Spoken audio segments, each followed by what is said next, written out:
minute. Find the number of moles of HI consumed if excess of HI is provided.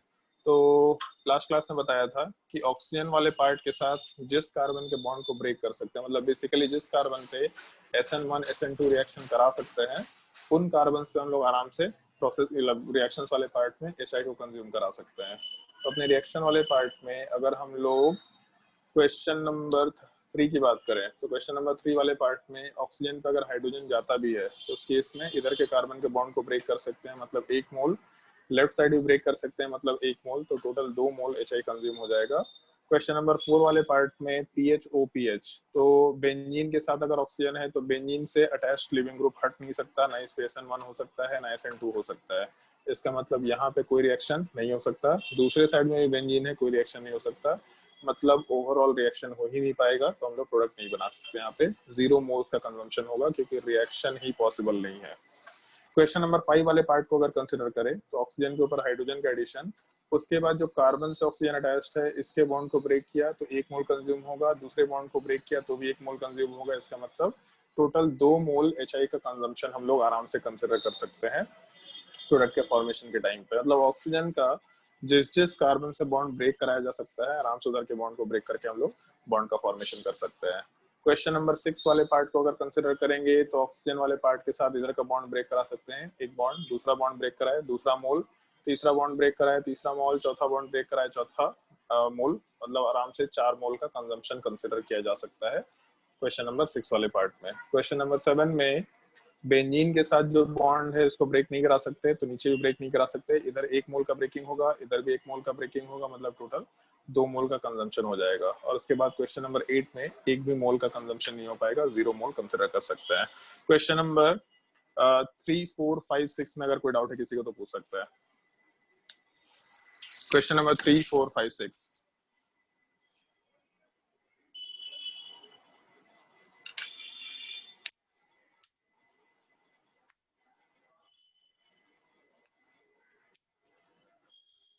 Question number 7, 8 में अगर कोई doubt है तो बताओ।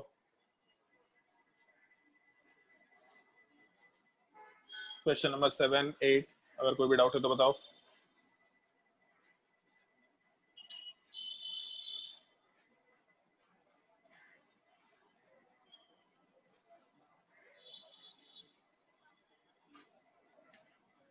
कोई डाउट नहीं है 7, 8 में? चलो ठीक है, अगर डाउट नहीं है तो फिर हम लोग इथर वाले पार्ट के रिएक्शन में नेक्स्ट लेक्चर की बात करते हैं। इथर वाले रिएक्शन में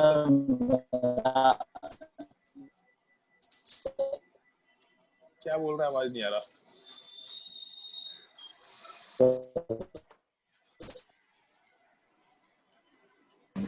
सर होमवर्क दिए थे,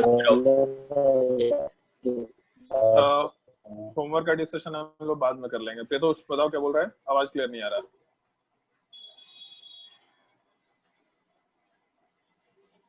सर क्वेश्चन से यार नहीं है, बोल देना हम बता दें। चैट में टाइप कर दो, आवाज क्लियर नहीं आ रहा है तुम्हारा।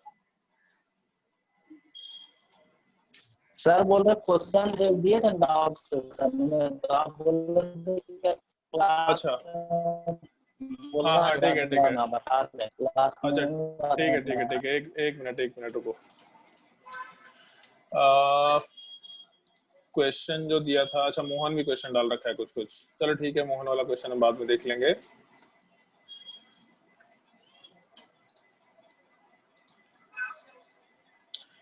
ये सवाल दे रखा है क्या, एक मिनट स्क्रीन शेयर कर रहे हैं। ये सवाल दे रखा है क्या, organic compound reacts with neutral ferric chloride solution, ये चीज प्रदोष?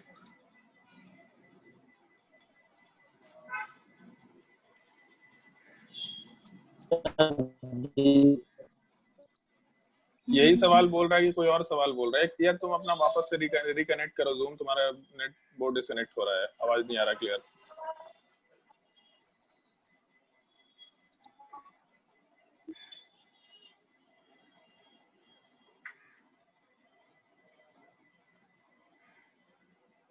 अरे कौन कौन सा डाउट है भाई, जल्दी बताओ।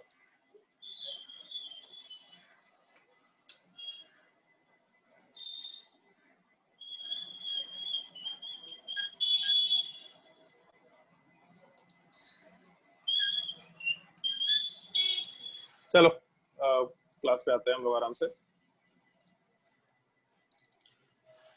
लास्ट क्लास में हम लोग रिएक्शन विथ हाइड्रोजन हैलाइड वाला पार्ट तो डिस्कस कर चुके थे आराम से, और उसके डिस्कशन के बाद हम लोग फिर अरे शांत रहे, तेरा नेट अच्छे से आवाज नहीं आ रहा है, तो बाद में आराम से बोल, या फिर वापस से रिकनेक्ट करके बोल, आवाज नहीं क्लियर आ रहा है तेरा।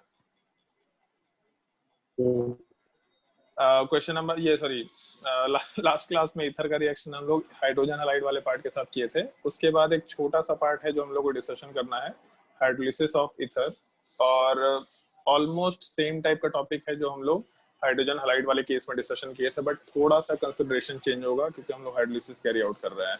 और इसके बाद फिर हम लोग इपॉक्साइड का रिएक्शन मेंशन करेंगे। इपॉक्साइड के रिएक्शन के बाद ईथर वाला टॉपिक अपना कंप्लीट हो जाएगा।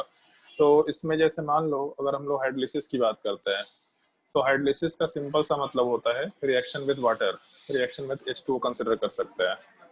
और अगर हम लोग एक ईथर वाले पार्ट का रिएक्शन वाटर के साथ कराए, तो इसमें एक छोटा सा प्रॉब्लम है कि ऑक्सीजन वाले पार्ट के ऊपर रिएक्शन तो डायरेक्टली हो नहीं सकता, क्योंकि RO माइनस अच्छा लिविंग ग्रुप नहीं होता, ये हम लोग लास्ट क्लास में डिस्कस कर चुके थे। तो अगर हम लोगों का RO माइनस अच्छा लिविंग ग्रुप नहीं है, तो इसको अच्छे लिविंग ग्रुप में कन्वर्ट करने के लिए इस पे हम लोग को एसिडिफिकेशन कराना पड़ेगा, मतलब H प्लस का एडिशन करा के RO प्लस चार्ज इस पर हाइड्रोजन और R बनाना पड़ेगा, ताकि यहाँ से लिविंग ग्रुप आइदर R-OH बन जाए या फिर ROH बन जाए, मतलब एक न्यूट्रल अल्कोहल लिविंग ग्रुप बन जाए। तो अगर हम लोगों को हाइड्रोलिसिस कराना होगा, तो हाइड्रोलिसिस वाले पार्ट को कैरी आउट करने के लिए, इनफैक्ट केमिकल काइनेटिक्स में भी ये चीज पढ़ा होगा, हाइड्रोलिसिस वाले पार्ट को कैरी आउट करने के लिए हम लोग आराम से एसिडिक मीडियम यूज करते हुए काम कर सकते हैं। तो H प्लस के साथ H2O दे रखा हो या फिर H3O प्लस दे रखा हो। 10th क्लास में रिएक्शन सुना था कि जब हम लोग H2O के साथ H प्लस का एडिशन कराते हैं तो ओवरऑल H3O प्लस बोल सकते हैं उस चीज को। तो केवल H2O के साथ H प्लस दे रखा हो या फिर H3O प्लस दे रखा हो, कोई दिक्कत नहीं है, या फिर हो सकता है कहीं कहीं पे डाइल्यूट H प्लस दे रखा हो। इन तीनों केसेस में, ये चीज हम लोग डिहाइड्रेशन ऑफ अल्कोहल में भी डिस्कस कर चुके हैं, इन तीनों केसेस में आराम से रिएक्शन हो सकता है। SN1 भी हो सकता है, SN2 भी हो सकता है, डिपेंड करेगा कंडीशन क्या है। और प्रोडक्ट वाले पार्ट में इसको सिंपली ऐसा समझना कि जब हम लोग का HX था, तो ऑक्सीजन के ऊपर हम लोग का हाइड्रोजन वाले पार्ट का एडिशन होता था, R के ऊपर हेलोजन का एडिशन होता था, यहाँ से बॉन्ड ब्रेक होता था, यहाँ से बॉन्ड ब्रेक होता था, मतलब एक अल्कोहल बनता था और एक अल्काइल हैलाइड बनता था। सेकेंड रिएक्शन पे यहाँ भी अल्कोहल पे रिएक्शन होकर के आराम से अल्काइल हैलाइड बन सकता था, लेकिन इन जनरल पहले स्टेप में अल्कोहल प्लस अल्काइल हैलाइड बनता था। अगर हम लोग H2O का रिएक्शन करा रहे हैं, तो H2O का मतलब HOH के साथ रिएक्शन करा रहे हैं, तो ऑक्सीजन के ऊपर हाइड्रोजन का एडिशन अल्कोहल बनेगा, R डैश के साथ OH का एडिशन, फिर वापस से अल्कोहल बनेगा, मतलब दोनों तरफ से अल्कोहल का ही फॉर्मेशन हो रहा है, ऐसा मेंशन करते हुए काम कर सकते हैं। तो इस केस में प्रोडक्ट हम लोग के पास सिंपली अल्कोहल बनेगा। तो कोई बोल सकता है कि इसमें मैकेनिज्म की जरूरत क्या है। मैकेनिज्म की जरूरत पड़ेगी इस सेंस में, मैकेनिज्म हम लोग यूज करेंगे। जैसे पहले तो प्रोडक्ट लिख लेते हैं, ROH बनेगा और साथ ही साथ R-OH बनेगा। अगर SN1 हुआ तो कार्बोकेटायन रीअरेंजमेंट का अपने को ध्यान रखना है। मैकेनिज्म का जरूरत इस सेंस में पड़ सकता है कि अगर मान लो R के साथ OR- है और ऑक्सीजन 18 है यहाँ पे, और इसका रिएक्शन हम लोग H3O+ के साथ करा रहे हैं, तो ये ऑक्सीजन 18 वाला पार्ट हम लोग किस साइड रखेंगे ये हम लोग डिसाइड नहीं कर सकते। मतलब ऑक्सीजन 18 वाला पार्ट R के साथ जाएगा या ऑक्सीजन 18 वाला पार्ट हम लोगों के R- के साथ जाएगा, ये चीज डिसाइड करने के लिए हम लोगों को मैकेनिज्म का आइडिया होना चाहिए कि अगर SN1 होगा तो इस कार्बन पर रिएक्शन होगा तो ऑक्सीजन दूसरे वाले पार्ट के साथ जाएगा, अगर SN2 होगा तो इस कार्बन पर रिएक्शन होगा तो ऑक्सीजन इस वाले कार्बन के पास जाएगा। इस वजह से मैकेनिज्म में मेजर मैकेनिज्म कौन सा होगा ये चीज डिटरमाइन करना बहुत ही मस्ट कंडीशन है। ऑल्दो इस केस में ये चीज बड़ा सिंपल सा हो जाता है, क्योंकि हम लोग रिएक्शन में हाइड्रोलिसिस कैरी आउट कर रहे हैं। हाइड्रोलिसिस का मतलब रिएक्शन इज वाटर, तो अगर वाटर के साथ रिएक्शन करा रहे हैं, मतलब वाटर वाला पार्ट अपना पोलर प्रोटिक मीडियम है। अगर पोलर प्रोटिक मीडियम है तो फिर सोचना ही क्या है, पोलर प्रोटिक मीडियम में SN1 ज्यादा फेवरेबल होगा। तो अगर हम लोगों का 2 डिग्री हुआ या 3 डिग्री हुआ तो SN1, अगर केवल 1 डिग्री हुआ तब जाकर के हम लोग SN2 रिएक्शन कैरी आउट कराते हुए काम कर सकते हैं। आते हैं उस चीज पे, अभी के लिए केवल ऊपर वाला रिएक्शन नोट डाउन करो और फिर पॉइंट्स के ऊपर बात करेंगे हम लोग। रिएक्शन नोट डाउन करो।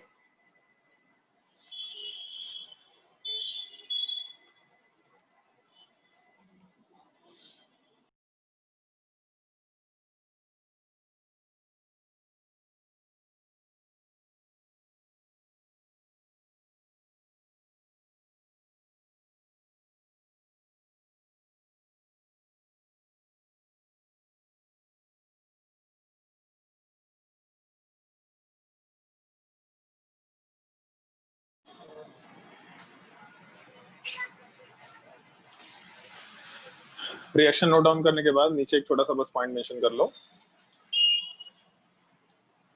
इफ आर और आर डैश 1 डिग्री, तब उस केस में हम लोग SN2 रिएक्शन कराएंगे। और अगर ऐसा नहीं हुआ, और उसमें भी ध्यान रखना 1 डिग्री में कार्बोकेटायन के स्टेबिलिटी वाला पार्ट अच्छा नहीं होना चाहिए, मतलब रेजोनेंस या मेसोमेरिक इफेक्ट टाइप का चीज नहीं होना चाहिए। अदरवाइज फिर हम लोग 1 डिग्री में भी स्टेबल कार्बोकेटायन बना सकते हैं, अदरवाइज हम लोग आराम से SN1 रिएक्शन करा सकते हैं।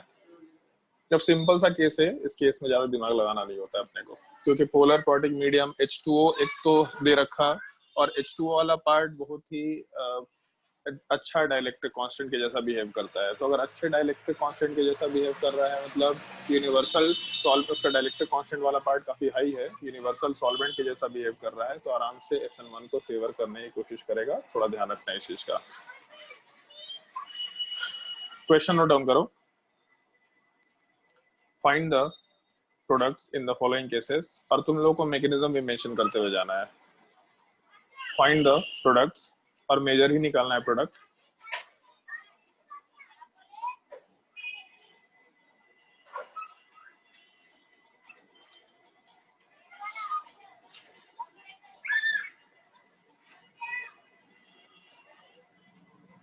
मैकेनिज्म मेंशन करना, और प्रोडक्ट बनाते वक्त इस बार H एडिशन करना है और OH एडिशन करना है। मैकेनिज्म हम मेंशन अलग से किए नहीं है, क्योंकि HX के जैसा ही मैकेनिज्म था, बस H2O का OH माइनस एड अप करना है, अपना काम हो जाएगा।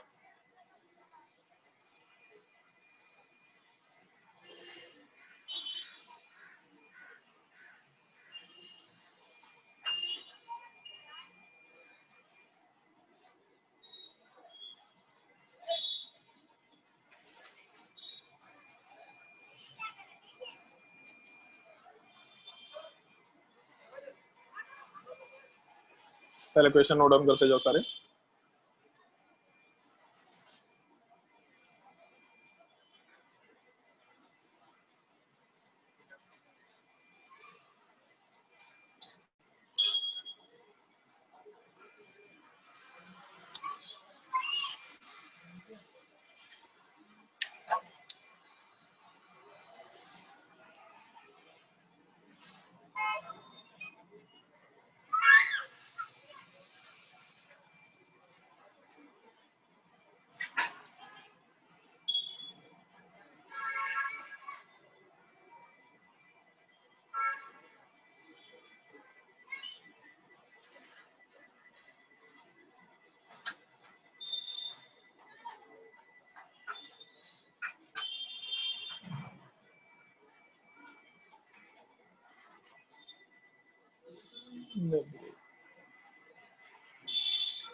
क्वेश्चन नंबर 7 तक ट्राई करके देखो।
हर एक केस में कौन सा मैकेनिज्म होगा ये सोचते हुए काम करना है और उसके बाद ही प्रोडक्ट बनाना है।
क्वेश्चन नंबर 1 वाले पार्ट पे आते हैं। क्वेश्चन नंबर 1 वाले पार्ट में हम लोग का एक तो 3 डिग्री कार्बन दे रखा और एक 1 डिग्री कार्बन दे रखा, उसमें मिथाइल दे रखा है। 3 डिग्री वाले पार्ट में SN1 का रिएक्टिविटी बहुत हाई होगा और 1 डिग्री वाले पार्ट में मिथाइल में हम लोग का SN2 का रिएक्टिविटी हाई होगा। बट क्योंकि पोलर प्रोटिक मीडियम है तो SN1 ज्यादा प्रेफरेबल होगा। आराम से SN1 के हिसाब से रिएक्शन कराएंगे। तो सबसे पहला पार्ट हम लोगों के ऑक्सीजन पे हाइड्रोजन का एडिशन होगा, पहला चीज। उसके बाद H2O में से जब हम लोग H+ हटाएंगे तो OH- बचेगा और वो OH- वाले पार्ट को हम लोग जिस कार्बन के ऊपर रिएक्शन होना है उस कार्बन के ऊपर कोऑर्डिनेट करा के यहाँ के बॉन्ड को ब्रेक कर सकते हैं। तो जब इधर के बॉन्ड को ब्रेक करेंगे तो ऑक्सीजन 18 वाला पार्ट CH3 के साथ चला जाएगा। मतलब अपने प्रोडक्ट में टर्शियरी ब्यूटेनॉल लिख सकते हैं और आराम से CH3 वाले पार्ट के साथ जो ऑक्सीजन जाएगा उसमें हम लोग ऑक्सीजन 18 की बात कर सकते हैं, CH3OH। कोई अगर डाउट होगा तो आराम से पूछ लेना। सेकेंड वाले केस में अगर रिएक्शन कराएंगे तो दोनों 2 डिग्री कार्बन है और 2 डिग्री पे SN1 SN2 दोनों हो सकता है, लेकिन H2O में SN1 रिएक्शन प्रेफरेबली होगा। तो सबसे पहले ऑक्सीजन पे H का एडिशन किया, किसी भी एक बॉन्ड को ब्रेक कर दो कोई फर्क नहीं पड़ेगा क्योंकि सिमेट्रिकल है। तो अपने प्रोडक्ट में दोनों तरफ से हम लोग को आराम से सेम अल्कोहल मिल जाएगा, ऐसा कंसिडर कर सकते हैं। क्वेश्चन नंबर 3 वाले पार्ट में हम लोग इस बार D2O का एडिशन करा रहे हैं। D2O का एडिशन करने का मतलब D+ और OD- ऐड होगा। जैसे H+ और OH- ऐड हो रहा था तो D+ और OD- एडिशन होगा। तो ऑक्सीजन के ऊपर हाइड्रोजन का एडिशन और उसके अलावा इस कार्बन के ऊपर बेंजीन रिंग का रेजोनेंस है तो यहाँ SN1 का रिएक्शन काफी प्रेफरेबल होगा और क्योंकि कार्बोकेटाइन काफी स्टेबल भी होता है तो इसलिए SN1 वाला पार्ट ही प्रेफरेबल होगा। आराम से SN1 रिएक्शन कराएंगे और यहाँ पे बॉन्ड को ब्रेक करके इस पे OH का एडिशन करा सकते हैं। तो प्रोडक्ट में पीएच के साथ कार्बन, इसके ऊपर ऑक्सीजन जाएगा OH, सॉरी OH पे नहीं, D2O की तरफ से OD वाला पार्ट जाएगा तो पीएच के साथ C, उसके ऊपर OD और उसके अलावा CH3 वाले पार्ट के साथ ऑक्सीजन वाला पार्ट मूव करेगा जिसके ऊपर हम लोग यहाँ का ड्यूटेरियम वाला पार्ट एड अप कर सकते हैं। तो यहाँ पे OD का एडिशन थोड़ा हम लिख दिए थे गलती, D+ वाला पार्ट ऑक्सीजन पे एड अप होगा और बॉन्ड को जो ब्रेक करेंगे तो इससे हम लोग के कार्बन वाले पार्ट पे आराम से OD- का एडिशन होगा। तो पीएच के साथ COD और उसके अलावा CH3 के साथ OD आराम से मेंशन किया जा सकता है। क्वेश्चन नंबर 4 वाले पार्ट को अगर कंसिडर करेंगे तो इस बार H2O18 हम लोग के रिएक्शन मीडियम में है। तो सबसे पहला पार्ट ऑक्सीजन के ऊपर हाइड्रोजन ऐड कराया, 3 डिग्री कार्बन पे SN1 रिएक्शन होगा, 2 डिग्री कार्बन पे SN1 रिएक्शन होगा। इस बार दोनों जगह SN1 होगा तो ज्यादा रिएक्टिविटी हम लोग के 3 डिग्री पे होता है तो यहीं पे रिएक्शन होगा। SN1 तो हो गया, H2O18 में H+ अगर हटाते हैं तो OH- तो आएगा बट ऑक्सीजन 18 होगा। तो जिधर के बॉन्ड को ब्रेक किया, जो रिएक्टिव कार्बन ज्यादा होगा उधर के बॉन्ड को ब्रेक करके उस पर आराम से हम लोग ऑक्सीजन 18 वाले हाइड्रोजन को ऐड कर सकते हैं, फिर OH को ऐड कर सकते हैं। मतलब प्रोडक्ट में आराम से ये अल्कोहल बना सकते हैं और उसके अलावा हम लोग का नॉर्मल दूसरे साइड में OH वाला पार्ट चला जाएगा। क्वेश्चन नंबर 5 वाले पार्ट में, तो सॉरी 4 वाले पार्ट में। 5 नंबर में दोनों कार्बन जिसके ऊपर ऑक्सीजन अटैच्ड है वो दोनों के दोनों 1 डिग्री है। अगर 1 डिग्री है तो SN2 रिएक्शन होगा। जब SN2 होगा तो SN2 के लिए रिएक्टिविटी ज्यादा कहाँ पे होगा, जहाँ पे स्टेरिक हिंड्रेंस कम है। तो पहले वाले साइड में स्टेरिक हिंड्रेंस कम है, मतलब यहीं पे रिएक्शन होगा। तो ऑक्सीजन के ऊपर H का एडिशन, यहाँ के बॉन्ड को ब्रेक किया, और इसके ऊपर OH का एडिशन होगा, लेकिन फिर से ऑक्सीजन 18 है यहाँ पे। इसका मतलब ये पार्ट को हम लोग इस कार्बन पे ऐड करके यहाँ से इसको हटा सकते हैं। तो प्रोडक्ट में 2 कार्बन वाले पार्ट के ऊपर जो OH एडिशन होगा वहाँ ऑक्सीजन 18 होगा, और जो 3 कार्बन वाला पार्ट है उसमें हम लोग के पास जो ऑक्सीजन वाला पार्ट आएगा वो नॉर्मल ऑक्सीजन कंसिडर कर सकते हैं। उसके बाद क्वेश्चन नंबर 6 की अगर बात करें तो क्वेश्चन नंबर 6 में भी SN1 मैकेनिज्म होगा, क्योंकि यहाँ पे अगर पॉजिटिव चार्ज आ गया तो एरोमेटिक कंपाउंड है, इससे ज्यादा स्टेबल कार्बोकेटायन तो हो ही नहीं सकता। मतलब SN1 बहुत ही ज्यादा डोमिनेटिंग होगा यहाँ पे। अगर SN1 डोमिनेटिंग हुआ तो ऑक्सीजन के ऊपर H का एडिशन हो गया, और उसके बाद यहाँ के बॉन्ड को ब्रेक करके यहाँ पे हम लोग डाइल्यूट H+, मतलब डाइल्यूट वाले पार्ट का मतलब H2 एग्जिस्ट कर रहा है, वहां से OH- ऐड करके 3 मेंबर रिंग वाले पार्ट में OH का एडिशन कराएंगे, और CH3 के ऊपर ऑक्सीजन 18 वाला पार्ट जाएगा, मिथेनॉल का फॉर्मेशन कर सकते हैं। ऐसा क्वेश्चन नंबर 6 में बोला जा सकता है। क्वेश्चन नंबर 1 से 6 में अगर कोई डाउट है किसी को तो आराम से पूछ सकते हैं।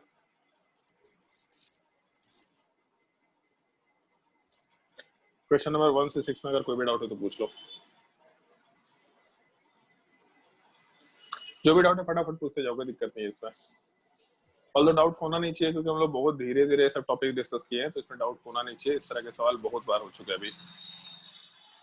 और अगर डाउट नहीं है तो क्वेश्चन नंबर 7 पे चलता है। क्वेश्चन नंबर 7 में बड़ा सिंपल सा सवाल है, बट इस तरह का सवाल एक बार करना चाहिए। सबसे पहला चीज, क्योंकि दोनों सिमेट्रिकल टाइप का ही पार्ट है, यहाँ पे 1 डिग्री, यहाँ पे 1 डिग्री, तो रिएक्शन तो SN2 ही होगा, कोई दिक्कत नहीं है। स्टेप क्या फॉलो करना है, तो ऑक्सीजन के ऊपर हाइड्रोजन का एडिशन किया, अब उसके बाद दोनों बॉन्ड सेम है तो कहीं भी बॉन्ड को ब्रेक करके उस पर OH का एडिशन किया, ये तो हो गया। बट एक और ईथर है यहाँ पे, अगर एक और ईथर है तो फिर ऑक्सीजन के ऊपर हाइड्रोजन का एडिशन किया, दोनों में से जो बॉन्ड ब्रेक करना है ब्रेक कर दो, कोई फर्क नहीं पड़ रहा, वहां पे भी OH का एडिशन करा दिया। तो 2 कार्बन दोनों के ऊपर OH ग्रुप, नीचे भी 2 कार्बन दोनों के ऊपर OH ग्रुप कंसिडर कर सकते हैं। तो हम लोगों का दोनों तरफ से जो स्ट्रक्चर बनेगा उसमें 2 कार्बन से और दोनों के ऊपर OH वाला पार्ट है। अगर कॉमन नेम थोड़ा बहुत ध्यान हो तो इस चीज को ग्लाइकॉल बोलते हैं। हम लोग कन्फर्मेशनल आइसोमेरिज्म में भी डिस्कस किए थे, इथाइलिन ग्लाइकॉल या फिर इथेन 1,2 डायोल या फिर ग्लाइकॉल भी बोला जा सकता है कॉमन नेम। तो क्वेश्चन नंबर 7 में 2 ग्लाइकॉल का फॉर्मेशन हो जाएगा, ऐसा बोल सकते हैं। अगर क्वेश्चन नंबर 7 तक कोई डाउट नहीं है तो अब एक थोड़ा भारी सवाल कराएंगे तुम लोगों को, जिसका तुम लोगों को ध्यान रखना होगा। सवाल वैसे और भी करा सकते थे, लेकिन जैसे हम लोग इलेक्ट्रोफिलिक एडिशन रिएक्शन वाला पार्ट अभी तक डिस्कस नहीं किए हैं, तो अगर इलेक्ट्रोफिलिक एडिशन डिस्कस किए होते तो 3-4 सवाल और कराते। बट अगर इलेक्ट्रोफिलिक एडिशन डिस्कस नहीं किए हैं तो जब इलेक्ट्रोफिलिक एडिशन डिस्कस करेंगे तो इधर का 2-3 सवाल वहां पे भी हम लोग डिस्कस करेंगे, क्योंकि कुछ कॉमन सवाल है जो दोनों टॉपिक्स में कंसिडर किए जा सकते हैं। तो क्वेश्चन नंबर 8 वाले पार्ट को पहले ही स्टार मार्क कर लेना, इसको हम खुद से ही सॉल्व करके दिखा रहे हैं, और हर एक स्टेप को ढंग से समझना, बहुत ही प्रॉपरली समझना। फिर एक सवाल तुमको खुद से ट्राई करना होगा।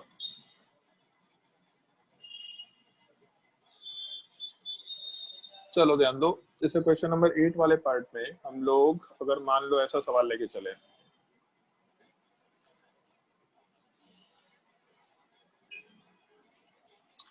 मान लो ये कंपाउंड लेकर के चलते हैं तो इसमें एक चीज ध्यान रखना थोड़ा, जैसे एक कार्बन के ऊपर एक हाइड्रोजन तो होगा ही खैर यहाँ पे, अगर एक कार्बन के ऊपर हम लोगों का 2 OR ग्रुप है तो इस चीज को कॉमन लैंग्वेज में एसिटल या फिर कीटल बोला जाता है।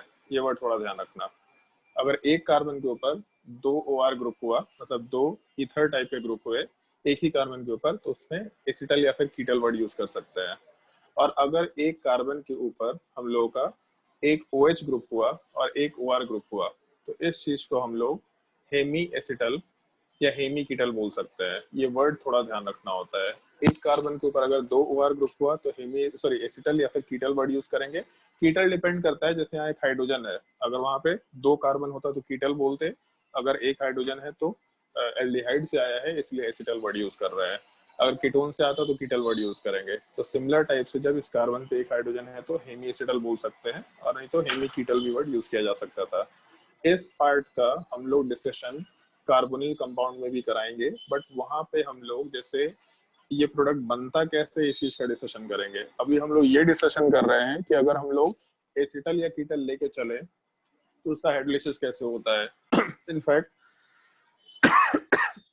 हम लोग एल्डिहाइड कीटोन में हाइड्रोलिसिस आएगा, पहले हम लोग हेमी एसिटल या कीटल का या एसिटल का फॉर्मेशन कराएंगे, फिर उसके बाद हाइड्रोलिसिस भी कराएंगे। तो हाइड्रोलिसिस में वहाँ पे मैकेनिज्म मेंशन नहीं करेंगे, वहाँ पे केवल वो रिएक्शन लिखेंगे और refer to reaction of ether, hydrolysis of ether ऐसा मेंशन कर सकते हैं। तो तुमको थोड़ा ध्यान रखना है ये 2 वर्ड का, हेमी एसिटल और दूसरा एसिटल वाला पार्ट। एक कार्बन के ऊपर अगर 2 OR ग्रुप हुआ तो एसिटल या कीटल, अगर एक OH और एक OR ग्रुप हुआ तब उस केस में हम लोग आराम से वहाँ पे हेमी एसिटल वर्ड मेंशन कर सकते हैं।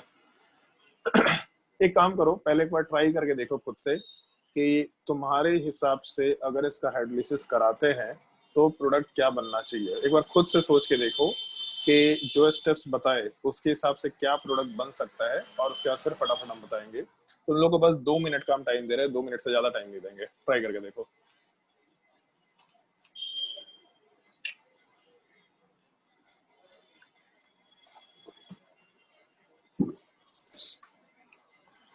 फटाफट दिमाग लगा करके देखो कि कैसे क्या प्रोडक्ट बनाया जा सकता है, क्या मैकेनिज्म होना चाहिए।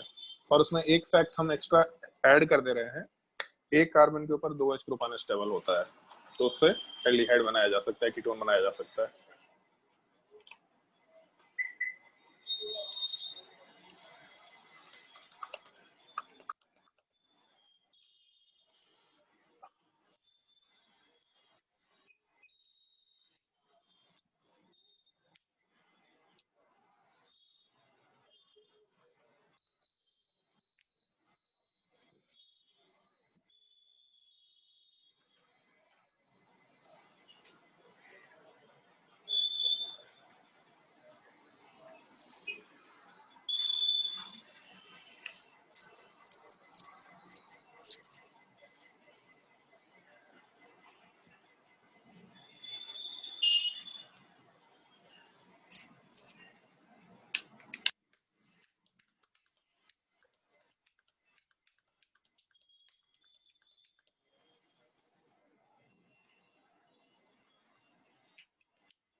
चलो ध्यान दो। सबसे पहले तो हम मैकेनिज्म वाइज सारा का सारा काम कर रहे हैं, जो अपना इनिशियल स्टेप है वो बिल्कुल सेम रहेगा, उसमें कोई दिक्कत नहीं। यहाँ पे हम R डैश ही ले लेते हैं अभी के लिए। अगर मान लो सबसे पहले स्टेप की बात करते हैं, तो कार्बन के ऊपर ऑक्सीजन है, यहाँ भी ऑक्सीजन है, सारा चीज सेम है, तो किसी भी ऑक्सीजन के ऊपर H+ ऐड कर दो, कोई दिक्कत नहीं है। बट अगर मान लो यहाँ पे R डबल डैश होता, मतलब कोई नया टाइप का कार्बन चेन होता, तो तुमको एक चीज ध्यान रखना है, हम लोग H+ का एडिशन करा रहे हैं, इस ऑक्सीजन पे H+ का एडिशन हुआ या फिर इस ऑक्सीजन पे H+ का एडिशन हुआ, H+ उस ऑक्सीजन पे जाना चाहेगा जिसका बेसिक स्ट्रेंथ ज्यादा हो। बेसिक स्ट्रेंथ कंपेयर करने आता है तुम लोगों को, तो इन दोनों ऑक्सीजन में से बेसिक स्ट्रेंथ कंपेयर करके देखना। ऑल्दो ऐसा सवाल आज तक आया तो नहीं है, बट फिर भी अगर सवाल आता है तो ये ध्यान रखते हुए काम करना है कि इन दोनों ऑक्सीजन में जिस ऑक्सीजन का बेसिक स्ट्रेंथ ज्यादा है उस पे H+ का एडिशन कराएंगे हम लोग, तब उसके बाद फर्दर रिएक्शन को कंप्लीट करेंगे। तो अगर हम लोग का दोनों कार्बन चेन सेम है तो कहीं पे भी H+ का एडिशन करा दो, कोई दिक्कत नहीं है। तो हम एक काम करते हैं, ऊपर वाले पे ही H+ का एडिशन करा देते हैं। तो R के साथ CH, इसके बाद OR डैश, इसके ऊपर OR डैश, और यहाँ पे एक हाइड्रोजन वाले पार्ट का एडिशन और पॉजिटिव चार्ज भी आ जाएगा। अब पॉइंट ये है कि SN1 रिएक्शन होगा कि SN2 रिएक्शन होगा। तो जैसे इस कार्बन पे SN1 SN2 हो सकता है, या नीचे वाले कार्बन पे, क्योंकि ऑक्सीजन 2 ही कार्बन अटैच्ड है, उन दोनों कार्बन पे ही रिएक्शन होंगे। तो इधर इस वाले कार्बन पे SN1 SN2 या नीचे वाले कार्बन पे SN1 SN2 ऐसा मेंशन किया जा सकता है।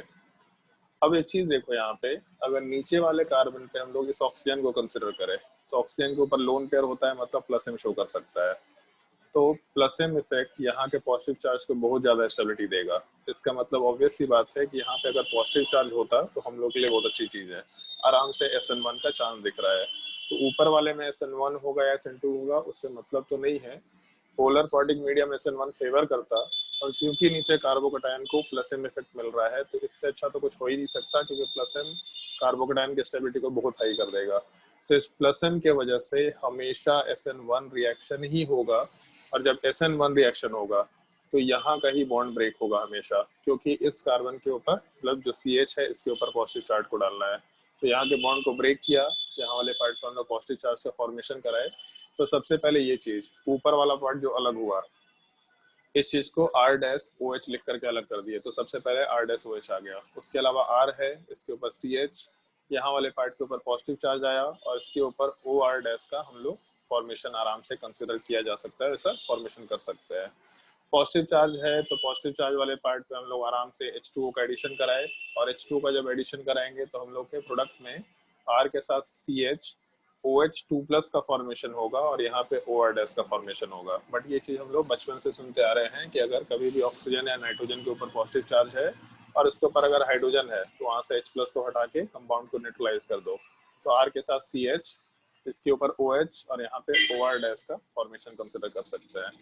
तो सूर्य स्ट्रक्चर में जब हम लोग का पहला स्टेप हुआ तो पहले स्टेप में एक एसिटल वाला पार्ट था। हाइड्रोलिसिस होने के बाद जो भी प्रोडक्ट बना उसके प्रोडक्ट वाले पार्ट से हम लोग के पास एक हेमी एसिटल का फॉर्मेशन हुआ। एक कार्बन के ऊपर OH, उसी के ऊपर OR, एक कार्बन के ऊपर OH, उसी के ऊपर OR। इसका मतलब हेमी एसिटल वाले पार्ट का फॉर्मेशन हुआ है, ऐसा हम लोग आराम से कंसिडर कर सकते हैं। तो हम लोगों का पहले स्टेप में एक हेमी एसिटल का फॉर्मेशन होगा, ऐसा हम लोग आराम से कंसिडर कर सकते हैं। तो इनफैक्ट हम लोग दो सवाल को एक ही सवाल में कवर कर चुके हैं। अगर हेमी एसिटल दिया, उसका हाइड्रोलिसिस दिया तो अगला वाला पार्ट हो गया। अगर एसिटल दिया तब तो पूरा स्टेप हम लोग को ध्यान रखना ही रखना है। ये ध्यान रखना है कि हम लोगों का जिस कार्बन पे ऑक्सीजन है उसी कार्बन के बॉन्ड को ब्रेक करके SN1 ही रिएक्शन कराना है, क्योंकि प्लस एम इफेक्ट ये पूरा का पूरा रिएक्शन कैरी आउट कर रहा है। पहले यहाँ तक का पार्ट को नोट करो, फिर हम लोग इसके फर्दर पार्ट पे जाएंगे। केवल यहाँ तक के पार्ट को नोट करो।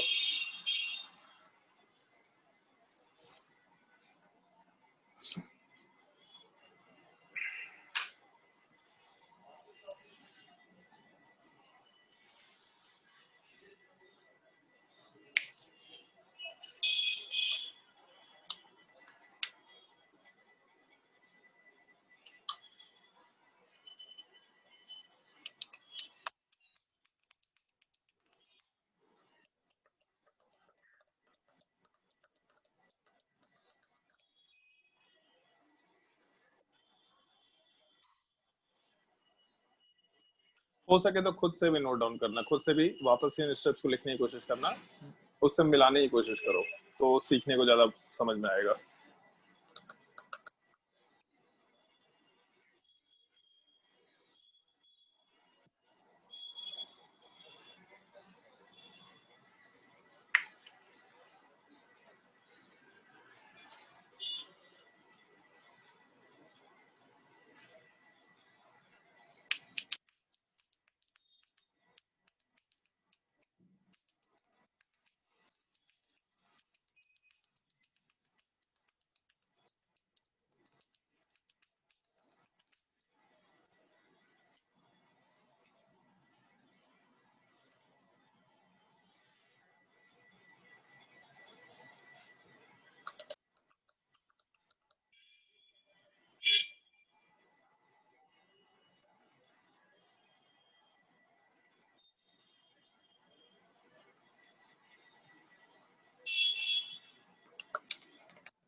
और इसको अगर नोट कर लिया तो इसके अगले स्टेप पे चलते हैं। चलो ध्यान दो, फिर से वापस से हम लोग को हेमीएसिटल में H+ का एडिशन कराना है। अब एक बार फिर से सोच के देखो कि H+ का एडिशन अगर कराना है तो हम लोग ऑक्सीजन के ऊपर ही कराएंगे। तो अपने पास 2 ऑक्सीजन अवेलेबल है, ऊपर वाले ऑक्सीजन पर एडिशन कराने का कोई फायदा नहीं है। एक तो ये भी चीज है, और दूसरा अगर बेसिक स्ट्रेंथ की बात करें तो ऊपर वाले ऑक्सीजन में हाइड्रोजन का प्लस आई लग रहा, कार्बन का प्लस आई लग रहा। नीचे वाले ऑक्सीजन में कार्बन का प्लस आई और कार्बन का ही प्लस आई, और कार्बन का प्लस आई इफेक्ट ज्यादा होता है। तो अगर कार्बन का प्लस आई ज्यादा है मतलब नीचे वाले ऑक्सीजन पे प्लस आई ज्यादा होने की वजह से यहाँ वाले पार्ट पे बेसिक स्ट्रेंथ ज्यादा होगा, तो इस वजह से नीचे वाले पे एडिशन होना चाहिए। केवल ये रीजन नहीं है कि ऊपर पे H+ एडिशन करा भी दे तो वहीं तो पहुंच रहे हैं, कोई फायदा नहीं है। हो भी जाएगा तो भी वापस आएंगे, लेकिन नीचे वाले पे H+ एडिशन ज्यादा इजी है, क्योंकि हम लोग वहां पे आराम से H+ के एडिशन के सॉरी वहां पे ज्यादा बेसिक स्ट्रेंथ होने की वजह से H+ के एडिशन आराम से करा पा रहे हैं। तो अपने H+ के एडिशन के वजह से हम लोगों के OR डैश वाले पार्ट में हम लोग आराम से H+ का एडिशन कराए। अब फिर से बॉन्ड को ब्रेक करना है, तो इस ऑक्सीजन से दोनों बॉन्ड को ब्रेक कर सकते हैं, लेकिन इस कार्बन पे क्योंकि ऑक्सीजन का प्लस एम इफेक्ट है तो कार्बोकेटायन बहुत स्टेबल होगा। अगर कार्बोकेटायन बहुत स्टेबल होगा तो ज्यादा इजी है कि SN1 रिएक्शन करा पाएंगे हम लोग। आराम से इधर के बॉन्ड को ब्रेक किया, और ब्रेक करने के बाद यहाँ वाले पार्ट पे SN1 फॉलो करते हुए प्रोडक्ट में R के साथ CH प्लस इसके ऊपर OH और उसके अलावा R-OH का फॉर्मेशन कराए। तो पहले भी एक R-OH मिला था अल्कोहल, वापस एक और R-OH मिला था। सिंगल स्टेप में कैसे इस प्रोडक्ट पे पहुंच सकते हैं इस चीज का डिस्कशन करेंगे हम लोग। इस केस में 2 सिनेरियो है इस पार्टिकुलर पार्ट में। एक सिनेरियो ये है कि हम लोग यहाँ पे H2O का एडिशन कराए, और H2O का एडिशन कराने के बाद यहाँ से H+ हटाए। अब दोनों को हम एक ही स्टेप में करेंगे, पहले H2 एडिशन कराए, OH2+ बना, वहां से H+ को हटाए। तो R के साथ CH, इसमें कार्बन के ऊपर एक OH पहले से था, एक और OH आ गया, बट एक कार्बन के ऊपर 2 OH ग्रुप अनस्टेबल होता है। यहाँ से अगर हम लोग H2O को हटाएंगे तो अपने प्रोडक्ट वाले पार्ट में R के साथ CH डबल बॉन्ड ऑक्सीजन का फॉर्मेशन होगा। एक तो ये सिनेरियो। दूसरा ये चीज कर सकते हैं कि R के साथ हम लोग अगर CH के साथ OH लेके चले, ये हम लोग शायद पहले भी डिस्कस किए हैं। ऑक्सीजन का लोन पेयर यहाँ पे डाले पॉजिटिव चार्ज पे, इसके वजह से हम लोग का जो अगला स्ट्रक्चर बेसिकली रेजोनेंस इफेक्ट हो रहा है और कुछ नहीं। इसका अगला स्ट्रक्चर R के साथ CH double bond OH plus बन गया, और अगर ऑक्सीजन के ऊपर प्लस चार्ज आया तो यहाँ से H+ वाले पार्ट को आराम से हम लोग हटा करके कंपाउंड को न्यूट्रलाइज कर सकते हैं। तो यहाँ से भी हम लोग का सेम ही प्रोडक्ट आएगा।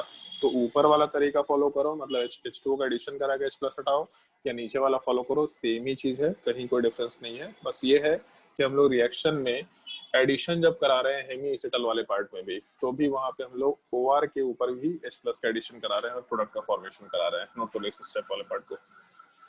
पूरे स्टेप को नोट कर लो। इस चीज को हम लोग हाइड्रोलिसिस ऑफ एसिटल या हाइड्रोलिसिस ऑफ हेमी एसिटल के कैटेगरी में आराम से पुट अप कर सकते हैं। सेम एग्जैक्टली मैकेनिज्म वापस से आएगा जब हम लोग, मैकेनिज्म तो आएगा भी नहीं, सेम एग्जैक्टली रिएक्शन वापस से आएगा जब हम लोग एल्डिहाइड कीटोन्स का रिएक्शन कंसीडर करेंगे। एल्डिहाइड कीटोन्स में 5 इंपॉर्टेंट रिएक्शंस होते हैं। उन 5 इंपॉर्टेंट रिएक्शन में एक रिएक्शन होता है addition of alcohol on aldehyde ketone, तो वहां पे एसिटल या हेमी एसिटल का फॉर्मेशन होता है। तो जब हाइड्रोलिसिस कराते हैं तो हम लोगों का जो अल्कोहल रिएक्शन में पार्टिसिपेट किया वो अल्कोहल वाला पार्ट एक यहाँ से निकल के आ गया, एक नीचे यहाँ से निकल के आ गया। तो अगर हम लोग एल्डिहाइड कीटोन में, मतलब यहाँ प्रोडक्ट एल्डिहाइड है, इसमें अगर 2 अल्कोहल का एडिशन करते हैं तो एसिटल बनता है। अगर एसिटल का हाइड्रोलिसिस कराएंगे तो 2 अल्कोहल प्लस एल्डिहाइड बन जाएगा। बेसिकली हाइड्रोलिसिस मतलब एक रिएक्शन का उल्टा रिएक्शन करा रहे हैं हम लोग। जैसे 10th क्लास में पढ़ा था, अगर हम लोग ईस्टरिफिकेशन कराते हैं तो carboxylic acid plus alcohol gives Easter plus water, और ईस्टर का वाटर के साथ रिएक्शन मतलब हाइड्रोलिसिस कराएंगे तो कार्बोक्सिलिक एसिड प्लस अल्कोहल बन जाता है। तो जस्ट इन्वर्टेड रिएक्शन है।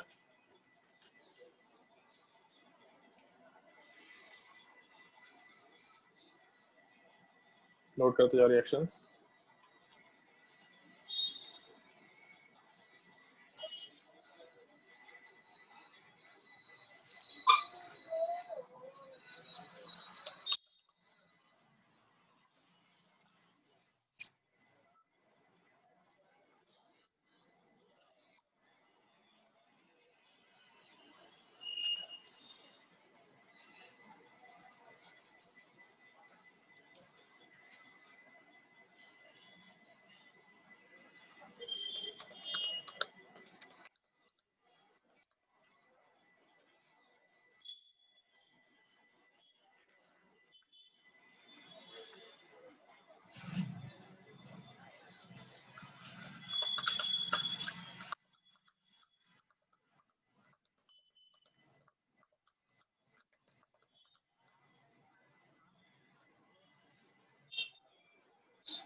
और अगर रिएक्शन को छाप छुप लिया होगा तो फिर हम इसके थोड़े से शॉर्टकट पे बात करते हैं।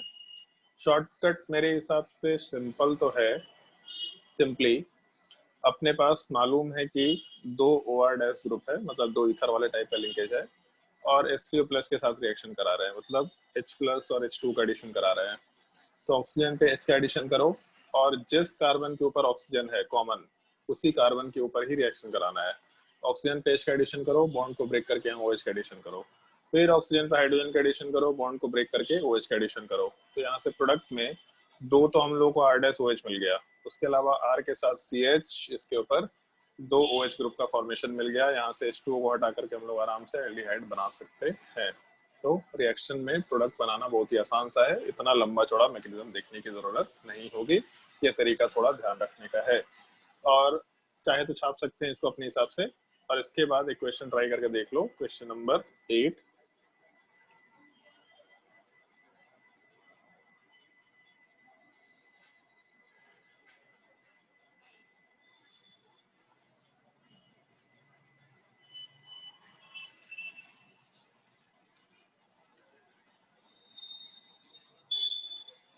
ट्राई करके देख लो, डाइल्यूट H2SO4 लिख लेते हैं इसका। ट्राई करके देखो सवाल, क्वेश्चन नंबर 8।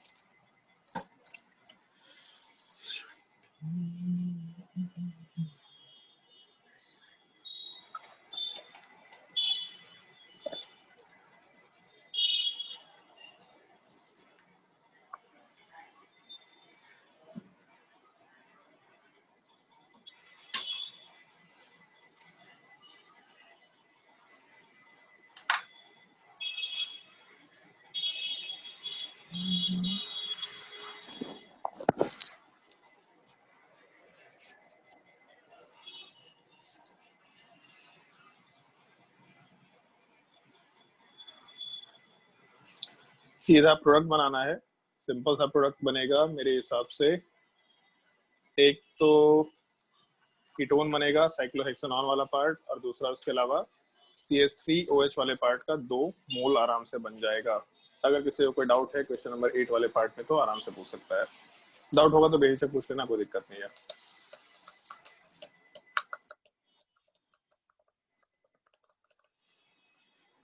उसके बाद हम लोगों का फिर सबसे लास्ट रिएक्शन इथर वाले पार्ट में एक छोटा सा रिएक्शन है जो हम लोगों को डिस्कस करना होता है, रिएक्शन ऑफ इपॉक्साइड। तो अपने कॉपी में हेडिंग डाल देना, रिएक्शन ऑफ इपॉक्साइड। इसके बाद अब हम लोगों का अल्काइल हैलाइड और इथर का मिसलिनियस क्वेश्चन चलेगा।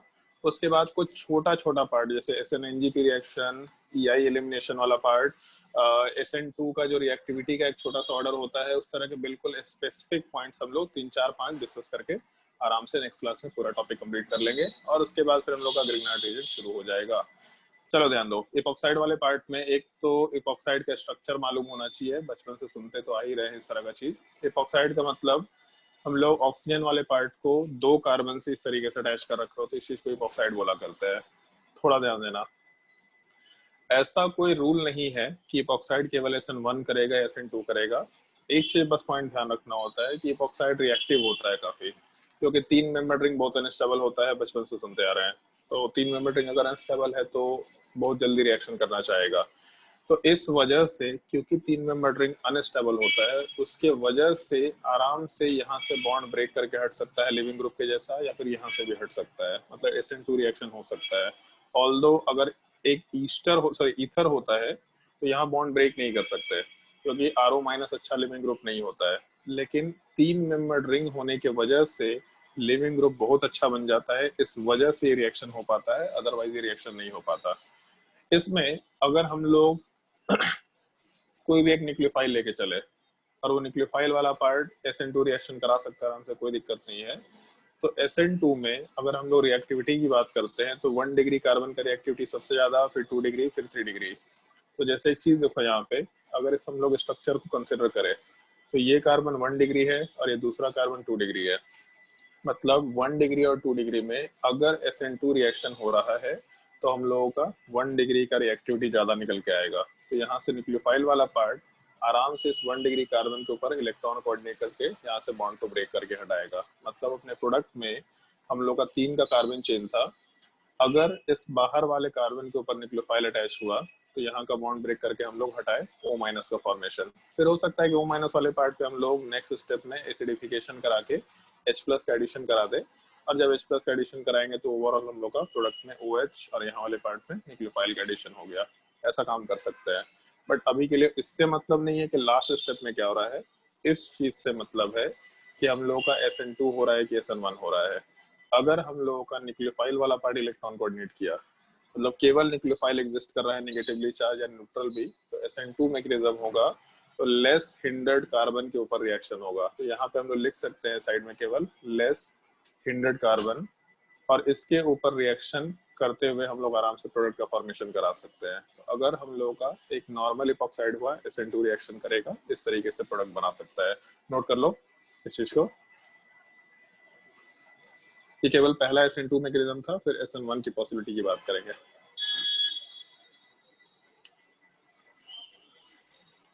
इपॉक्साइड का केस एक बार गिगनार्ड रिएजेंट में भी आएगा, हम लोग एक बार गिगनार्ड रिएजेंट में भी डिस्कशन करेंगे इस चीज का, तो दिक्कत नहीं है।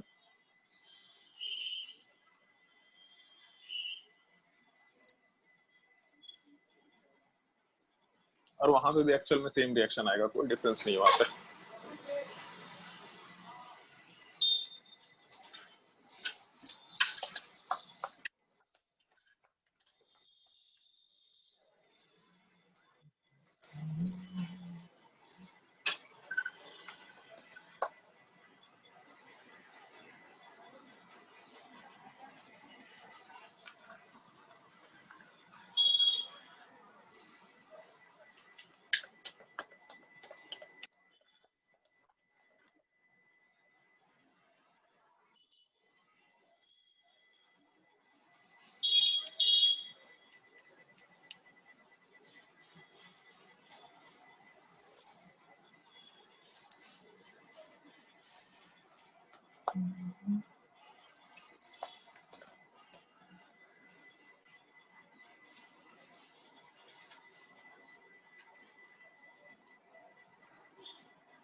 और इस चीज को अगर नोट कर लिया होगा तो फिर हम लोग SN2 मैकेनिज्म वाले पार्ट पे आराम से, सॉरी SN1 मैकेनिज्म वाले पार्ट पे मूव कर सकते हैं। SN1 वाले पार्ट में हम लोग को थोड़ा सा डिफरेंस क्रिएट करना होता है। थोड़ा सा डिफरेंस का मतलब हम लोग एक एसिडिक मीडियम प्रोवाइड कराते हैं। एसिडिक मीडियम मतलब अगर मान लो ऊपर हम लोग का न्यूक्लियोफाइल जो था, उसके जगह पे अगर हम लोग H+ के साथ न्यूक्लियोफाइल प्रोवाइड कराए, इनफैक्ट पहले स्टेप में H+ का एडिशन कराए और दूसरे स्टेप में न्यूक्लियोफाइल का एडिशन कराए, तब इस केस में क्या होगा।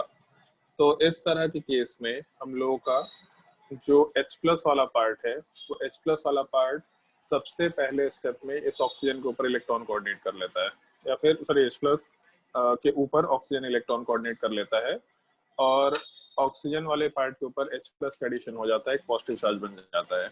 यहाँ पे एक छोटा सा नया पार्ट है, इस एक चीज का ध्यान रखना। इस तरह के पार्ट को जहाँ पे एक 3 मेंबर रिंग बन रहा है और उसमें पॉजिटिव चार्ज है, इस तरह की चीज को हम लोग नॉन क्लासिकल कार्बोकेटायन बोलते हैं।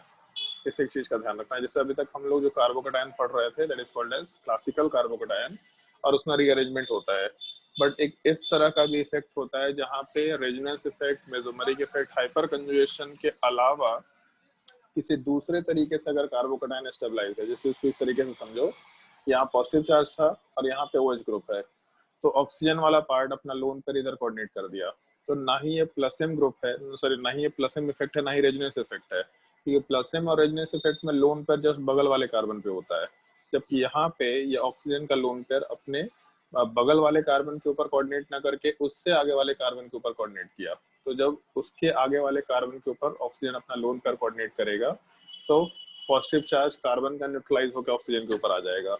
इस तरह का पार्ट जहाँ पे पॉजिटिव चार्ज किसी रैंडम इफेक्ट की वजह से स्टेबलाइज होता है, other than plus M, hyperconjugation और मेसोमेरिक इफेक्ट वाला पार्ट, क्या तो इस तरह के केस में हम लोग उसको नॉन क्लासिकल कार्बोकेटायन बोलते हैं। है ये कार्बोकेटायन के जैसा ही, लेकिन नॉन क्लासिकल कार्बोकेटायन है। तो इस तरह के सिनेरियो में हम लोग आराम से SN1 रिएक्शन फॉलो करते हुए काम करेंगे। मतलब इस तरह के सिनेरियो में हम लोग SN1 रिएक्शन फॉलो करते हुए आराम से काम कर सकते हैं। तो अगर इस स्टेप में न्यूक्लियोफाइल का एडिशन हुआ सेकेंड स्टेप में, तो SN1 में हम लोग जहाँ पे ज्यादा स्टेबल कार्बोकेटायन होगा, मतलब रिएक्टिविटी में 3 डिग्री, फिर 2 डिग्री, फिर 1 डिग्री की बात करता है, तो SN1 अगर होगा तो यहाँ पे 1 डिग्री कार्बन, यहाँ से 2 डिग्री कार्बन। अब इस बार न्यूक्लियोफाइल हम लोग के अंदर वाले कार्बन पे इलेक्ट्रॉन कोऑर्डिनेट करेगा और बाहर वाले पार्ट में हम लोग बॉन्ड को ब्रेक करके हटा सकते हैं। तो अपने प्रोडक्ट वाले पार्ट में आराम से न्यूक्लियोफाइल अंदर वाले पार्ट पे ऐड हुआ और उसके अलावा OH वाला पार्ट बाहर के साइड में ऐड हुआ, ऐसा हम लोग बोलते हुए काम कर सकते हैं। मतलब जस्ट उल्टा प्रोडक्ट बन रहा है हम लोग के SN2 के रिस्पेक्ट में। तो पहले रिएक्शन नोट कर लो, रिएक्शन का प्रोडक्ट भी मेंशन कर ही लो, न्यूक्लियोफाइल अंदर ऐड हुआ और OH वाला पार्ट बाहर, और उसके बाद मैकेनिज्म क्या है इस एक चीज को ढंग से नोट कर लेना। तो यहाँ ध्यान रखना, अगर एक एसिडिक मीडियम हुआ और ऑक्सीजन के ऊपर पॉजिटिव चार्ज आ गया, एसिडिक मीडियम मतलब लेविस एसिड भी हो सकता है, अगर एसिडिक मीडियम हुआ और अगर ऑक्सीजन के ऊपर पॉजिटिव चार्ज आ गया, तो हम लोग फिर सेकेंड स्टेप में या लास्ट स्टेप में SN1 कराते हुए प्रोडक्ट बनाएंगे, जिसमें रिएक्टिविटी का ऑर्डर 3 डिग्री, 2 डिग्री, 1 डिग्री के हिसाब से डिसाइड करेंगे।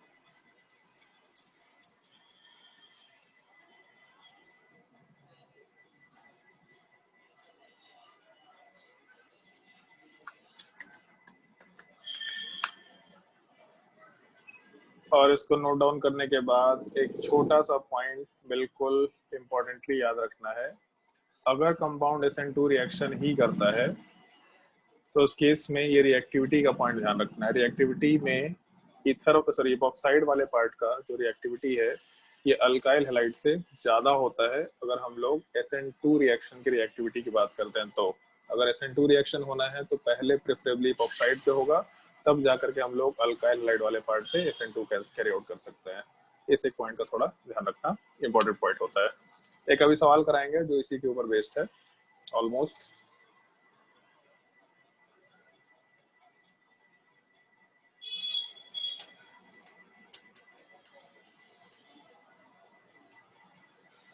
पहले तो ये सवाल ट्राई करके देखो, दोनों एग्जैक्टली एक ही पार्ट में मेंशन कर दिया।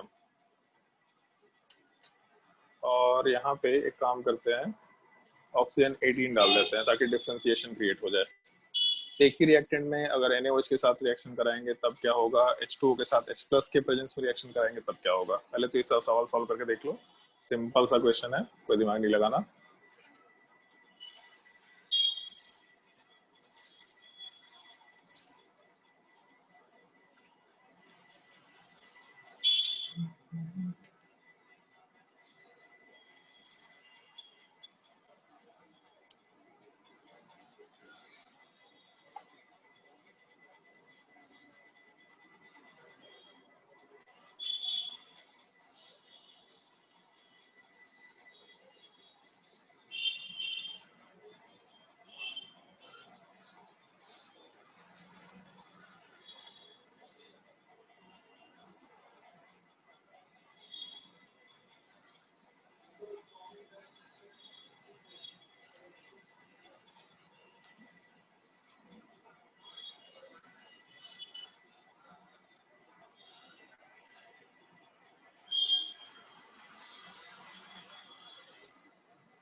पहले वाले केस में NaOH में OH माइनस न्यूक्लियोफाइल है, स्ट्रॉन्गर न्यूक्लियोफाइल है, ऑक्सीजन के ऊपर कोई पॉजिटिव चार्ज भी नहीं है, तो SN2 रिएक्शन होगा। अगर SN2 रिएक्शन होगा तो जो लेस हिंडर्ड कार्बन है उसके ऊपर रिएक्शन होगा, मतलब OH माइनस आराम से बाहर वाले कार्बन के ऊपर इलेक्ट्रॉन कोऑर्डिनेट करके यहाँ से इसको हटाएगा।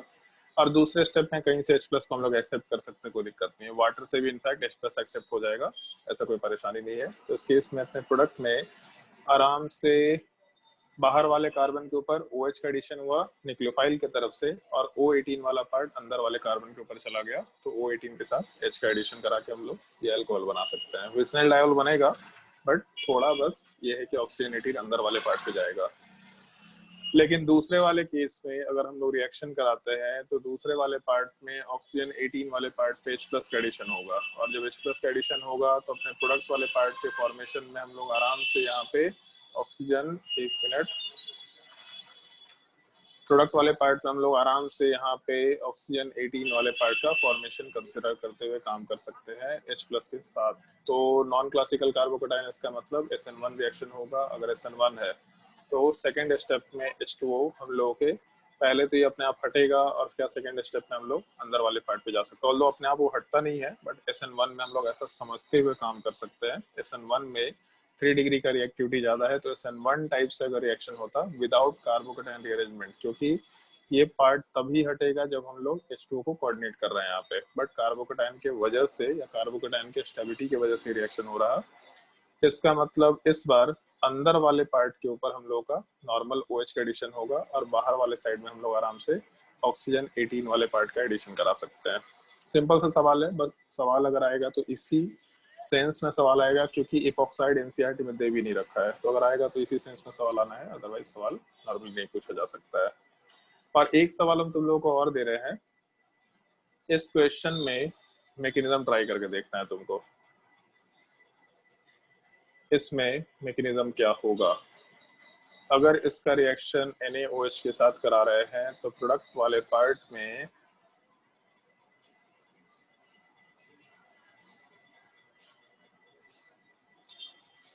ये प्रोडक्ट बनेगा, राइट मैकेनिज्म। अगर ये सवाल दे रखा, राइट रिएक्टेंट दे रखा और NaOH के साथ रिएक्शन करा रहे हैं, तब उस केस में हम लोग का ये प्रोडक्ट कैसे बनेगा, इसका मैकेनिज्म लिखना है। ट्राई करके देखो सवाल।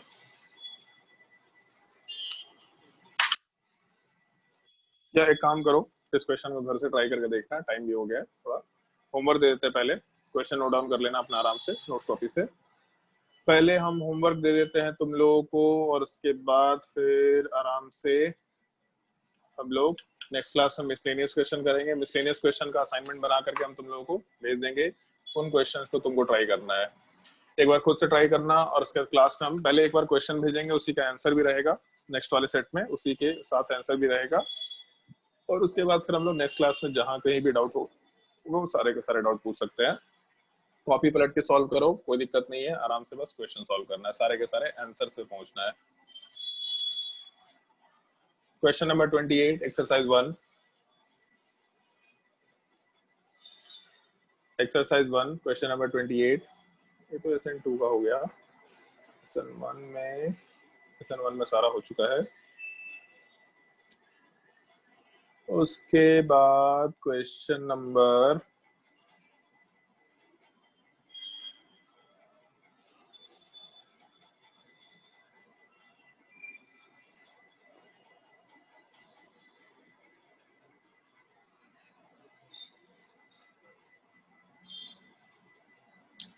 47, एक्सरसाइज 2 का, exercise 2 question number 47, 49,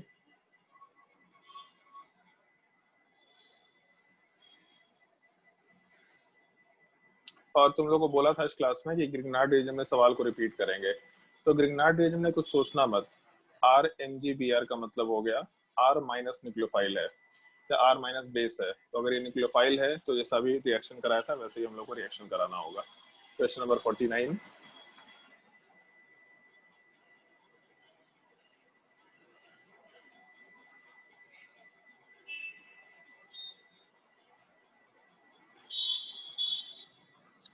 question number 71,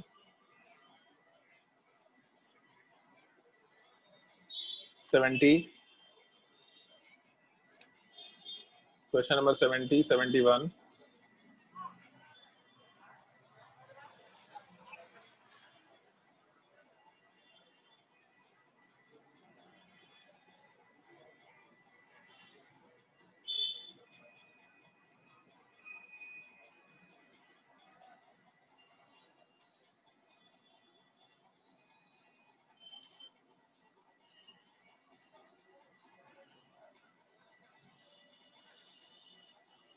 question number 22, exercise 3 part 1।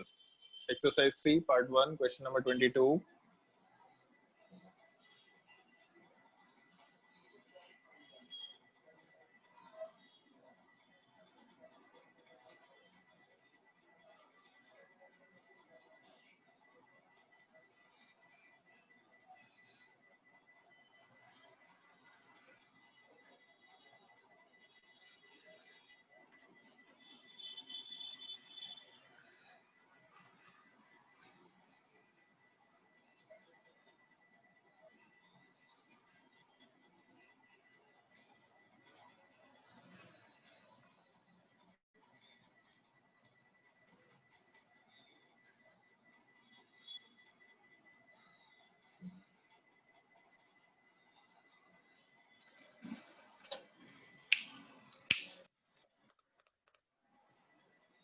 Exercise 3, part 2, question number 40. Exercise 3, part 2, question number 40. काफी अच्छा सवाल है, ढंग से सोचना.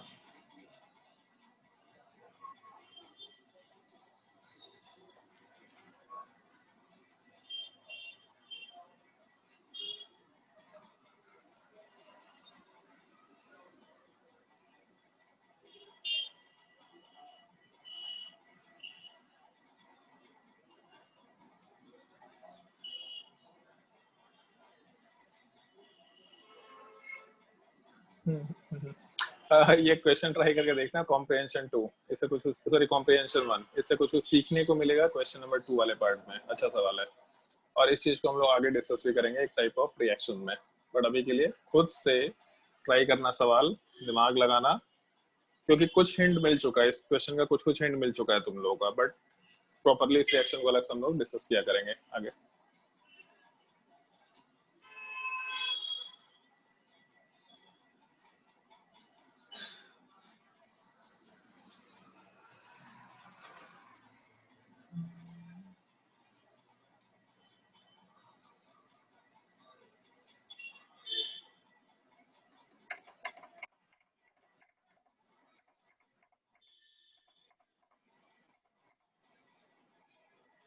मैथ्स के कॉलम से तो सारे क्वेश्चन दे ही रखे थे. चलो ठीक है, इतने क्वेश्चन तो ट्राई करो. बाकी तुम लोगों को होमवर्क में बहुत सारे क्वेश्चन मिलेंगे. अप्रोक्सीमेटली 40 से 50 क्वेश्चन तुम लोगों को वर्कशीट में मिल जाएगा. आज कितना तारीख है? मंडे है आज. तुम लोगों का नेक्स्ट क्लास है मेरा केमिस्ट्री का कल ही है क्या? ओके, तो तुम लोग आज रात में बहुत सारा होमवर्क मिलेगा. कल कंप्लीट करके आना सारे क्वेश्चंस. तो उसके बाद हम लोग SN2 वाले पार्ट का रिएक्टिविटी का एक ऑर्डर, SN NGP रिएक्शन, उसके अलावा EI एलिमिनेशन वाला पार्ट, ये 3 टॉपिक हम लोग डिस्कस करेंगे. और एक टॉपिक शायद से, ये बाकी सारा टॉपिक तो हम लोग डिस्कस कर चुके हैं. हाँ, एक कंडीशनल रिएक्शन है. अगर हम लोग इथेनॉल का रिएक्शन अगर हम लोग H2SO4 के साथ कराते हैं तो 110 डिग्री सेल्सियस पे, 140 डिग्री सेल्सियस पे, 180 डिग्री सेल्सियस पे पहले वाले केस में क्या रिएक्शन होगा, दूसरे वाले केस में क्या होगा, तीसरे वाले केस में क्या होगा, इस तरह के कंडीशनल रिएक्शन हम लोग नेक्स्ट क्लास में मेंशन करेंगे. तो आज तुम लोगों को होमवर्क मिल जाएगा. रात में हमको लगता है कि टाइम लगेगा, बट 11-12 बजे तक तुम लोग को एक असाइनमेंट रेडी होकर के मिल जाएगा 40 से 50 क्वेश्चन का. और अगर 40 से 50 नहीं भी होता है तो 20 क्वेश्चन या 25 क्वेश्चन आज मिल जाएगा. बाकी कल फिर 20 से 25 क्वेश्चन वापस से दे देंगे. उन क्वेश्चंस को तुमको कॉपी से मैच करा के, जैसे भी करा के, उन क्वेश्चंस को तुमको एनी हाउ ट्राई करना ही करना है, ताकि हम लोग आराम से मिसलेनियस टाइप के क्वेश्चन सॉल्व करते चले जाए. आज के लिए हम क्लास एंड कर रहे हैं और डिस्कशन हम लोग नेक्स्ट क्लास में आराम से कर लेंगे. अगर टाइम बचेगा तो बुकलेट का पूरा डिस्कशन कर लेंगे. और प्रियतोष अभी क्लास में है क्या? अरे तो ये तो तुम जो क्वेश्चन डाला है, हाँ ये सर बोलिए ना. हाँ, ये जो क्वेश्चन डाला है पढ़ा है क्या तुम अभी? सर 3 नंबर क्वेश्चन छोड़ के मतलब ना आयोडोफॉर्म टेस्ट पढ़ा है, ना आयोडोफॉर्म टेस्ट पढ़ा है, ना फेलिंग सॉल्यूशन पढ़ा है, ना ग्रिग्नार्ड रीजन पढ़ा है. कहाँ से सवाल बनाने लग गया? दूसरे वाले में भी इलेक्ट्रोफिलिक एडिशन रिएक्शन नहीं पढ़ा है. तीसरे वाले केस में भी हम लोग का इलेक्ट्रोफिलिक सब्स्टिट्यूशन रिएक्शन है, मतलब बेंजीन रिंग का रिएक्शन है, ये भी टॉपिक नहीं आया है. चौथे वाले केस में NaBH4 रिडक्शन रिएक्शन है, ये भी टॉपिक नहीं आया है. पांचवें वाले केस में कपलिंग रिएक्शन. कहाँ से सवाल उठा लिया भाई? ये कपलिंग रिएक्शन सबसे लास्ट टॉपिक है. कहाँ से सवाल उठा लिया तुम? कौन बोला सॉल्व करने के लिए तुमको? ये यार एक तो तुम्हारा आवाज क्लियर नहीं आ रहा, ऊपर से पांचों टॉपिक बहुत आगे पढ़ने का, बहुत आगे तो नहीं है लेकिन अभी तक पढ़ाई नहीं हुआ है, कहाँ से सवाल बनाने लग गया? हम तो पहले ही बोल रखे हैं कि जितना होमवर्क देंगे उतना ही कंप्लीट करना है तुम लोग ऑर्गेनिक केमिस्ट्री में, उसके बाद करते रहना अपना आराम से, बिना पढ़े हुए कैसे सवाल बना लगे? जितना पढ़ रखा है उतना ही सवाल ट्राई करो भाई, क्योंकि ऑर्गेनिक केमिस्ट्री में कुछ भी ऑर्डर हो सकता है, हम अपने ऑर्डर से पढ़ा रहे हैं, दुनिया अपने ऑर्डर से पढ़ाएगा। मेरे मन के ऊपर है कि हम क्या पढ़ाए, तुम लोग को हमको 12th का भी सिलेबस देखना होता है और बाकी भी देखना होता है, तो हम अपने ऑर्डर से पढ़ा रहे हैं, तो इसीलिए जितना होमवर्क देंगे उतना ही करने का, ठीक है? और आईआईटी जेई में आ रखा है उससे मतलब नहीं है अभी, क्योंकि आईआईटी जेई में अल्कोहल का सवाल, उसमें तो अल्कोहल फिनॉल ईथर का सबका सवाल है, उसमें कैसे बना लेंगे उसमें फिनॉल, अभी जब फिनॉल पढ़ा ही नहीं है तो। उसमें कोई कमेंट भी मार रखा है नीचे कि ये तो हुआ भी नहीं है, तो फिर काहे को डाउट पूछ रहा है? जब हुआ भी नहीं है तो तुमको पता भी कि ये हुआ नहीं है तभी भी डाउट पूछ रहे हैं, मतलब डाउट पूछने से समझ में आ जाएगा क्या वो टॉपिक? अपना भी टाइम खराब करेंगे, दूसरे का भी टाइम खराब करेंगे। जितना होमवर्क मिलेगा उतना ही सॉल्व करने का, होमवर्क तुम लोग कम नहीं मिलेगा, अभी रुक जाओ, अभी सिलेबस तेजी से आगे बढ़ेगा, अपने आप होमवर्क बढ़ जाएगा, तो उसका पूछते रहना जो पूछना है। हाँ, ये डाउट पूछा था मोहन, एक सवाल मोहन पूछ रखा है, the number of resonating structure, ये तुम्हारे जेई एडवांस का सवाल हो रखा है, ये तुम्हारे शायद से हम पहले भी डिस्कस कर चुके हैं, जब तुम लोग का रेजोनेटिंग स्ट्रक्चर ड्रॉ करना सिखाए थे तब इस सवाल का डिस्कशन किए थे कि इसमें रेजोनेटिंग स्ट्रक्चर ड्रॉ करके देखो, इसका आंसर 9 होगा, पहला सवाल, मतलब सबसे लास्ट में जो पूछा है। फिर how many different structural isomer exist for C3H6O in which no atom is sp2 और sp hybridized, मतलब sp और sp2 हाइब्रिडाइजेशन नहीं होना चाहिए तो डबल बॉन्ड और ट्रिपल बॉन्ड नहीं होना चाहिए, और डिग्री ऑफ अनसैचुरेशन हमको 1 दिख रहा, मतलब साइक्लिक रिंग होगा। साइक्लिक रिंग में अगर C3H6O का स्ट्रक्चर बनाते हैं तो एक तो 3 मेंबर्ड रिंग, एक अल्कोहल बन जाएगा, और दूसरा 4 मेंबर्ड रिंग वाले पार्ट को लेके चले तो एक इथर, फिर उसके अलावा ऑक्सीजन वाला पार्ट, 2 स्टीरियो आइसोमर की पॉसिबिलिटी है, डिफरेंट स्ट्रक्चर, केवल स्ट्रक्चर आइसोमर पूछा है, तो एक स्ट्रक्चर, 2 स्ट्रक्चर, 3 स्ट्रक्चर, दूसरे वाले केस में 3 केवल आंसर होना चाहिए, इसके अलावा और कोई पॉसिबिलिटी निकल के नहीं आ सकता है। इन सब क्वेश्चंस को हम नेक्स्ट क्लास में डिस्कस कर लेंगे, आराम से नेक्स्ट क्लास में डिस्कस कर लेंगे, आज के लिए हम रहने देते हैं, थोड़ा टाइम भी कम है, ठीक है? कोई और डाउट होगा तो नेक्स्ट क्लास में आराम से पूछ लेना, आज के लिए क्लास यहीं पे एंड करता है, और जो होमवर्क देंगे आज शाम में सॉल्व कर लेना आराम से।